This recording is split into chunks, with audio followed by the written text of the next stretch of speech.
Trees या on the trees?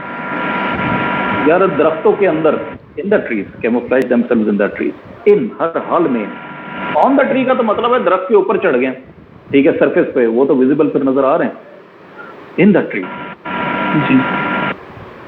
अच्छा जी, दोबारा फ्लोर के साथ ऑन आएगा। हाँ यस, ये भी इन्होंने बड़ा अच्छा ना पूछा है। फ्लोर, बेटा फ्लोर का मतलब ही सतह। First floor, I am on second floor, I am on third floor. क्यों? फ्लोर होती ही सतह है। वर्ल्ड, ठीक है, फ्लोर के साथ ऑन है, on first floor, second floor, अपनी पोजीशन बता रहे हैं। I am standing on the first floor, on the second floor. अच्छा जी, अब आ जाएंगे तीसरे, ये फोर्थ की तरफ। Yes, this one, I said it dash his face, I said it. शाबाश। यहाँ पे फिर उर्दू हमारे साथ गड़बड़ कर देती है। उर्दू बहुत जगह सर ऐड आएगा। अच्छा जी, बेटा ऐड भी नहीं आएगा। To his face. उर्दू जो है हमारे साथ बहुत धोखा करती है। क्या है, उसने मेरे मुंह पे कहा। अरे भाई, I said it to his face. मुंह पे नहीं कहा। कहने का मकसद ये है, आपकी तरफ देख के कहा। आपने इंग्लिश में कन्वर्सेशन शुरू होगी, फेस टू फेस कन्वर्सेशन। आप कहते हैं मीटिंग, कहते हैं फेस टू फेस मीटिंग हुई थी।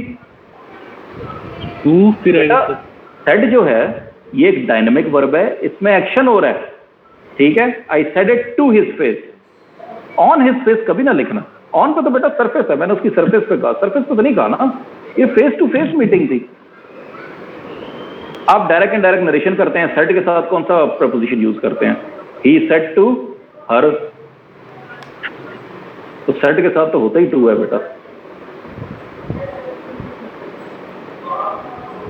जी, कोई कंफ्यूजन रिमूव हुई है जी? सर जो क्वेश्चन में फर्स्ट लिखा हुआ है, can not buy this car for this price. For this price use करते हैं, इसकी दो वेरिएशन है। फॉर दिस प्राइस ज्यादा है और एट दिस प्राइस भी यूज हो रहा है। मगर मैं फॉर इसलिए जो है इसको सेकंड करूंगा क्योंकि बाय, खरीदना, ये एक डायनेमिक, ये एक एक्शन वर्ब है, ठीक है, ये एक अमल है खरीदना, ठीक है। तो यहाँ पे जो है मैं फॉर यूज करूंगा। हाँ, अगर बाय की जगह ये लिखा होता कि I am looking dash this car, मैं इस गाड़ी की तरफ देख रहा हूं, तो लुक के साथ एट ही होता है बाय डिफॉल्ट, लुक एट, ठीक है। गो के है तो लुक, लुकिंग भी एक वर्ब ही, मगर ये उस तरह का एक्शन वर्ब नहीं है कि जिसमें कोई बहुत बड़ा सेक्शन हो रहा हो। देख रहे हैं आप, तो बाय के साथ मैं फॉर पे ही जाऊंगा। मगर बहुत सारी जगहों पे एट भी लिखा है, but I would go for for. Why? Because buying is an action. हमेशा पूछते हैं ना, प्राइस के साथ फॉर ही होता है, एक्शन के साथ जो है। तो आपने फॉर ठीक यूज किया, गलत यूज किया। आप क्वेश्चन पूछा करें, for what price, for this price. Counter question किया करें, फॉर आपने ठीक यूज किया, नहीं यूज किया, for what price, for this price. तो यहां से अगर देखें तो फॉर मेक्स मोर सेंस, ठीक है। तो बहरहाल मैं तो वर्ब को ही देखूंगा। तो वर्ब इज बेसिकली डायनेमिक, तो इसके साथ प्रपोजिशन ऑफ मूवमेंट ही लगेगा, ठीक है। तो एट जो है इसके साथ मूवमेंट नहीं है, एक्शन नहीं है, तो buying is an action, I would go for. Clear है जी? अच्छा जी, नेक्स्ट पे आ जाए जी। There are certain propositions that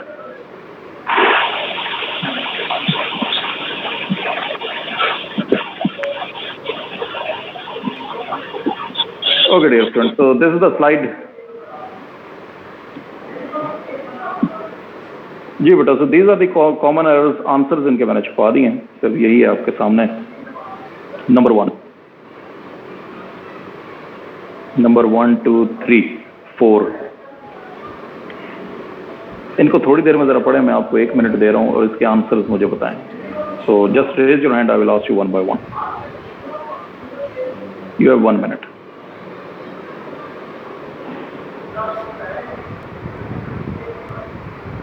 बल्कि सलमान नहीं, ठहर जाए सलमान, अदनान आशिक, बड़ी देर से इनको मौका नहीं मिल रहा, मैं इनको दे दूं जी। अदनान आशिक जी सर।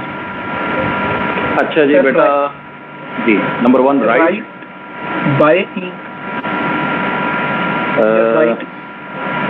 कोई और ट्राई करें सर। अगर इनका नाम होता तो फिर तो लिख सकते थे राइट इन। ठीक बोला, अब आपने ठीक बोला जी मोहम्मद शेर, बिल्कुल ठीक बोला अदनान, राइट इन इंक है ये। लेकिन सर अगर इंक का कलर लिखा होता तो फिर इन होना था ना बेटा। एक कलर की बात ही नहीं है, स्याही में डबो के लिखे, राइट इन इंक। ठीक है, स्याही में डुबो के लिखें। राइट विद इंक का मतलब है मेरे साथ यहाँ पे इंक बैठी हुई है और मैंने उसके साथ मिल के लिखा है। ओ भाई, इंक नुकसान तो नहीं है ना, मैंने तो स्याही में लिखा है, स्याही में डुबो के लिखा है। Clear? Right in ink. Sir ये क्या थी professor, I don't get it. अच्छा बेटा जी, राइट इन होता है, राइट विद नहीं होता। ठीक है, राइट इन इंक जो है ये आपकी प्रॉपर फ्रेज है, स्याही में लिखें। ठीक है, पुराने दौर में जिस वक्त ये होता था आप स्याही में डुबो के लिखा करते थे, नए दौर में तो it's always write in. Write in ink, write in ink, it is always write in ink. तो राइट विद की भी एग्जांपल आप दे दें सर। अच्छा, वो राइट विद ये है कि I wrote a letter with my friend, मैंने अपने दोस्त के साथ मिलके जो है एक लेटर लिखा।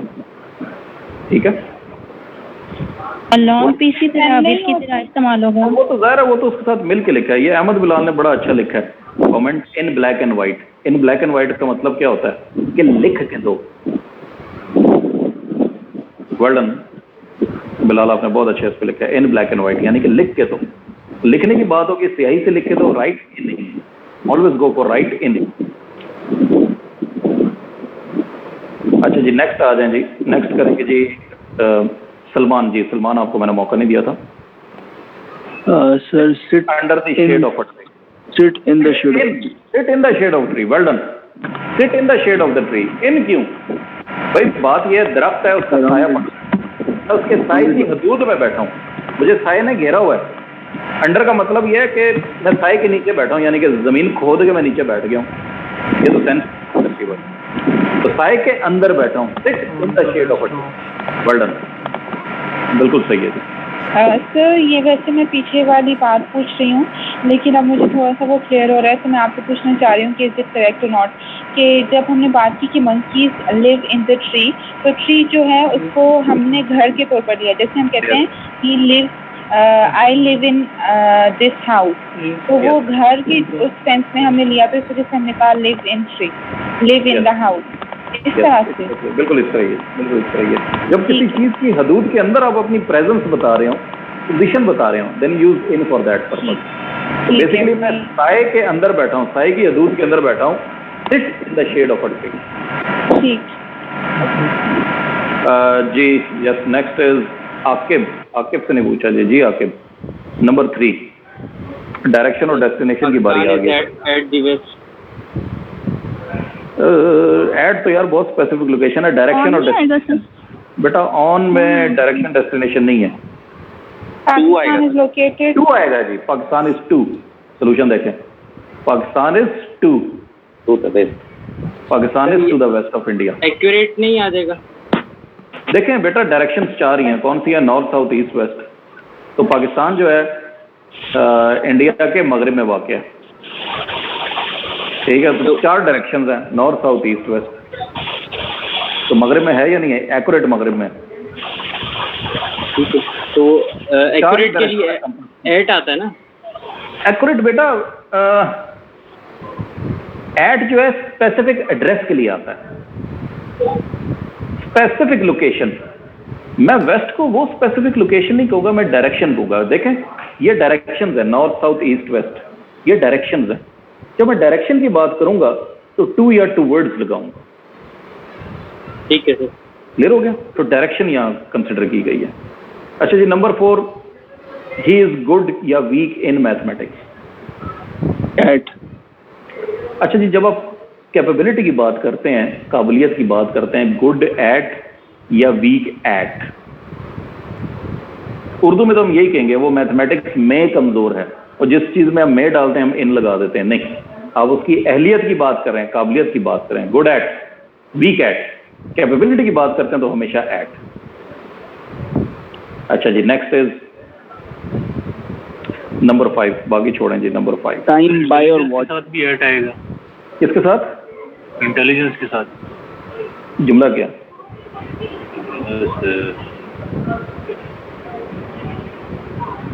जुमला सोच टाइम बाय और वॉच। अच्छा जी, ये हमारा बड़ा एक फेमस एरर है, हम आमतौर पे कहते हैं what is the time in your watch. अच्छा जी, नंबर ये 5 करें, नंबर 5, नंबर 8 और number 9। Number 5, number 8, number 9।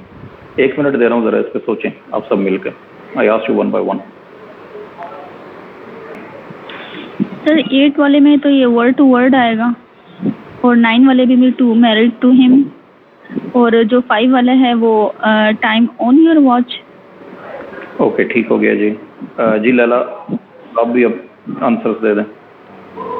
So first वाले में टाइम बाय योर वॉच। अच्छा ये बेसिकली देखें उर्दू में हम ये मिस्टेक कर जाते हैं। उर्दू में तो मिस्टेक नहीं है, आम बात है कि तुम्हारी घड़ी में क्या वक्त हुआ है, तो मे को हम इन में कन्वर्ट कर देते हैं। What is the time in your watch? आपकी घड़ी के मुताबिक क्या टाइम है? What is the time by your watch? Yes. What is the time by your? 8 में आता है word for word, it is word for word. अच्छा वर्ड फॉर वर्ड होता है लफ्ज ब लफ्ज, वर्ड टू वर्ड होता है कि एक एक लफ्ज, ठीक है, अलहदा अलहदा, ठीक है, अलहदा अलहदा जब आप कॉपी करते हैं वर्ड टू वर्ड उसकी सेंस डिफरेंट है। ये वर्ड फॉर वर्ड ट्रांसलेशन है। अब बेसिकली वर्ड फॉर वर्ड का मतलब होता है लफ्जी, तो हमेशा याद रखें word for word, word to word. अगर she is married to him, she is married to him. अच्छा जी विद हिम का लगाइएगा। She is married with him का मतलब है दोनों की शादियां हुई हैं, एक ही दिन हुई हैं, मगर अलहदा अलहदा लोगों से हुई हैं, इज्तिमाई शादी हुई है। She is married to him का मतलब है उसकी शादी उससे हुई है। टू में डायरेक्शन और डेस्टिनेशन क्लियर है, किससे हुई है? टू।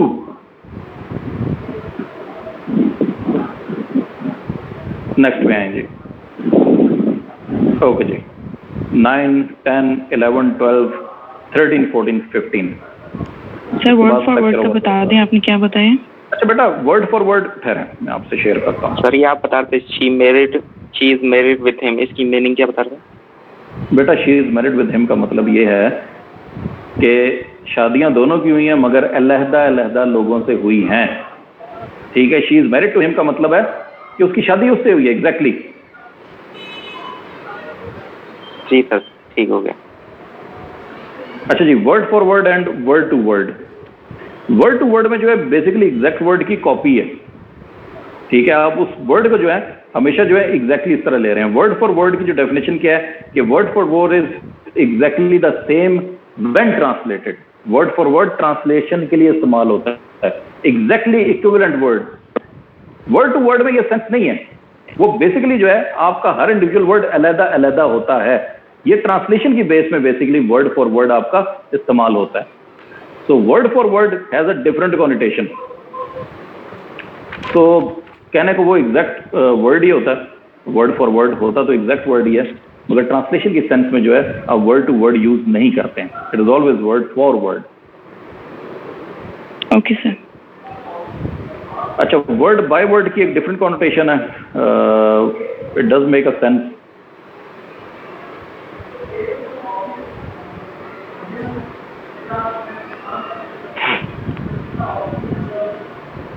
वर्ड बाय वर्ड का मतलब होता है one word at a time. ये इसने बड़ी अच्छी डेफिनेशन इसकी लिखी हुई है। The phrase word by word would mean one word at a time sequentially. So every word on the source is understood or copied to the destination. So word for word would be the correct phrase because it describes the relationship with the sets of the word. So for translation you always go for word.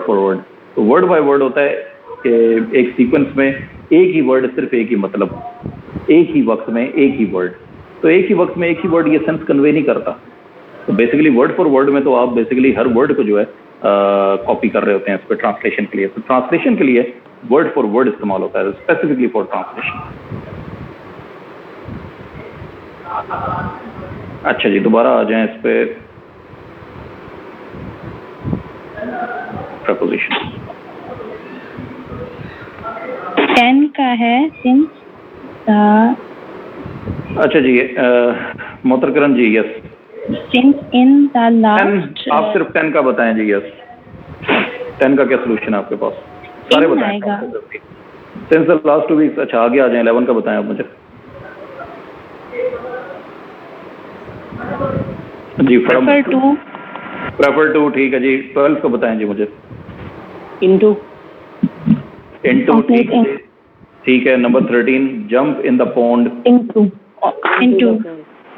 ठीक है जी। Number 14 die of hunger. From well done. From. और 15 जी die from cancer. यहाँ पे of आएगा। Die cancer. Of आएगा। अब answer देख लें जी। For the last 2 week, since and for, always remember since and for. जब टाइम क्वांटिफाई हो जाए, आप उसे गिन सकें, आप हमेशा फॉर इस्तेमाल करते हैं। Since for the last 2 weeks, पिछले 2 हफ्तों से, तो आप गिन सकते हैं 2 हफ्ते। जब भी आप कोई चीज गिन सकें, क्वांटिफाई कर सकें, आप हमेशा फॉर लगाते हैं। जिस टाइम को आप क्वांटिफाई ना कर सकें, गिन ना सकें, सिंस। आप सदर की दुकानों में चले जाएं, सदर की दुकानों के बाहर लिखा होता है सिंस 1961, यानी कि 1961 से लेकर अब तक। जैसे जैसे साल गुजरता जाएगा वो ऐड होता जाएगा उसमें, ठीक है। अगर तो वो ये लिखेगा फॉर द लास्ट 70 ईयर्स, अगले साल फिर 70 की जगह 71 लिखेगा, फिर अगले साल 72 लिखेगा, हर साल तक भी चेंज करेगा। तो जब कोई चीज क्वांटिटी में आपके पास आ जाए, आप नंबर उसका बयान कर सकते हो, कितना क्वांटिफाई कर लिया है, नंबर कितने हैं, आप हमेशा फॉर लगाते हैं। एक्सेप्शनल केसेस क्या हैं? लॉन्ग एंड शॉर्ट, इसके साथ भी फॉर लगता है। For a long time, for a short time, इसके साथ भी फॉर लगता है। क्यों? क्योंकि लॉन्ग एंड शॉर्ट भी एक क्वांटिटी है जिसने टाइम क्वांटिफाई कर दिया। गो कि आप गिन नहीं सकते, मगर बहरहाल टाइम क्वांटिफाई हो गया। तो जब टाइम क्वांटिफाई हो जाए, आप हमेशा फॉर लगाते हैं। Otherwise since, since morning, since evening, time तो क्वांटिफाई नहीं हुआ, सुबह से शाम से अभी क्या हो रहा है, तो इसलिए उसके साथ आप सिंस लगाते हैं। अच्छा जी, ये प्रेफर टू है। Prefer to, senior to, junior to, ये जितने भी हैं सारे ये टू ही लेते हैं। इन्फीरियर टू, सुपीरियर टू, इन सब के साथ टू ही यूज होता है। 12 इज अगेन वेरी टेक्निकल। आप 2016 से लेकर 20 तक के पेपर देखें, एग्जैक्ट यही जो है इस पर वर्जन लिखा हुआ है, translate from English into Urdu. क्यों? Translation is basically a dynamic verb. Dynamic verb एक एक्टिविटी का नाम है, इसलिए इनटू। इन तो सिर्फ और सिर्फ आप पोजीशन के लिए यूज करते हैं, नहीं। 13 जंप इनटू द पॉन्ड। क्यों? क्योंकि बेसिकली मूवमेंट हो रही है किसी चीज के हदूद के अंदर, तो पॉन्ड जो है उसके अंदर छलांग किसी ने मारी है, जंप इनटू द पॉन्ड। ये केस याद रखिए, ये डाई फ्रॉम हंगर और डाई ऑफ कैंसर। अगर किसी बीमारी से मरते हैं, always died of. He died of cancer, he died of cholera, he died of corona, Allah ना करे। तो बेसिकली जब किसी बीमारी से मरते हैं, हमेशा डाइड ऑफ। सिर्फ भूख से जब मरते हैं तो died from is exceptional case. Clear है जी डियर स्टूडेंट्स? आई सर, इस दोनों में नहीं आ सकता, डाई बाय एक्सीडेंट या डाई ऑफ बाय कैंसर? अच्छा, डाइड ड्यू टू एक्सीडेंट ज़्यादा मुनासिब है। Yes, sir, it is died due to accident. Reasoning आप पेश कर रहे हैं, आप उस तरह का भी नहीं कन्वे नहीं कर रहा, ठीक है। और ज़्यादा मुनासिब he died in an accident, मैंने ये ज़्यादा पढ़ा है। He died in an accident, वो एक एक्सीडेंट में मारा गया, ठीक है, इन एन एक्सीडेंट। तो एक एक्सीडेंट हुआ था, उसके अंदर वो भी शामिल था। तो इवेंट के अंदर जिस वक्त आप लेके आते हैं, डाइड इन एन एक्सीडेंट, इन आप यूज करते हैं। ओके जी, ये हैंडआउट जो मैं आप जी डाइड थ्रू हो सकता है, died through an accident. He died, they died through an accident. अच्छा नहीं यार, सर्वाइव के साथ थ्रू फिर सही है। ही सर्वाइव्ड थ्रू, नहीं फिर भी सेंस नहीं बन रही। सर्वाइव का थ्रू नहीं होगा जी। डाइड थ्रू तो हरगिज़ नहीं हो सकता यार, कैसे मौत आर पार। डाइड थ्रू सर्जरी तो हो सकता है, सर्जरी ऑपरेशन नहीं, वो ही पास थ्रू हो सकता है। ही पास थ्रू और सर्जरी, ही पास थ्रू। यूथेनेशिया की बात करें ना, ही डाइड थ्रू यूथेनेशिया, तो जो सेल्फ कमिटेड, तो ही डाइड थ्रू सुसाइड। नहीं, उस पर मैंने ऐसा पढ़ा नहीं है यार, मैं ऐसा पढ़ा नहीं है। थ्रू पे बड़ा क्लियर होना चाहिए, एंट्री एंड एग्जिट बहुत क्लियर होना चाहिए थ्रू पे। ये मेरे पास सर, ये टाइम वाला बता दें दोबारा से, what is time on your watch? ये बाय और वॉच, बाय आपकी घड़ी के मुताबिक क्या वक्त हुआ। मेरी घड़ी के मुताबिक ज़रा 7:23 हो रहे हैं, आपकी घड़ी में 7:24 होंगे, किसी की घड़ी में 7:22 होंगे, ठीक है। तो इसलिए कहते हैं आपकी घड़ी के मुताबिक क्या वक्त हुआ। मैंने इन इसलिए नहीं यूज किया, मैंने घड़ी टाइम कैद तो नहीं किया हुआ ना अपनी घड़ी के अंदर, इन डाला तो नहीं हुआ, तो मेरी घड़ी के मुताबिक क्या वक्त है। Okay, what is time by your watch. Okay जी, दैट्स ऑल फॉर टुडे। ये मैं आपसे हैंड आउट शेयर कर दूंगा और इस पे मजीद जो है हम कुछ बातें कर लेंगे इस पे। अगर कहीं पे कोई कंफ्यूजन हो, मजीद कोई क्वेश्चन हो, तो फिर आप इस पर ज़रूर रेज कीजिएगा। सो कल जो है एक शॉर्ट टेस्ट में इसका प्रपोजिशन को ले लूँ, आपको मजीद क्लैरिटी उस पर हो जाएगी। जी अहमद बिलाल। सर ये जो प्रपोजिशन आपने बताए थे जिसमें दे लूज देयर मीनिंग, वो भी आपके नोट्स में इंक्लूडेड है? जी हाँ, ये मैं शेयर कर दूंगा आपसे। Right sir, thank you. Okay जी, that's all for today dear students. Thank you very much. See you tomorrow. So tomorrow will be our last working day before Eid. So tomorrow we shall explore more things. Okay dear students, thank you very much. Lots. Allah Hafiz.